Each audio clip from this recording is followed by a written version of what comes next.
দেখ বন্ধু, আমার বন্ধুই তোর মাঝে আমি সবচেয়ে আপন বন্ধু মনে করি। আমি জানি আমার বিপদ আপদ যেসা তাও তুই তোর জান দিবি, এখানে আমার বিশ্বাস আছে। ফোন আর তো ফোন কি তবে ও আচ্ছা, ওই আমার আরো বন্ধু করছে উপর। এ বন্ধু কিতাবে কি তুইছে কিতা কিতা তুই বিপদ তোরে অ্যাটাক করছো।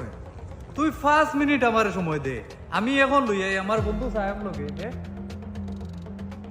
উবা আমি আইরাম, আমি তোর কাছে আইরাম। দেখ রাই না, আরে আমার সবচেয়ে আপন বন্ধু মনে করি। আর আমার আরো বন্ধু বিপদ, যেমনে বিপদর হচ্ছে হে দৌড়ে গেল। ও বন্ধু নিবে তুই। আচ্ছা কিতা করবা, নিজের বিপদ নিজেও দেখতে বন্ধুরে বাঁচাই গিয়া।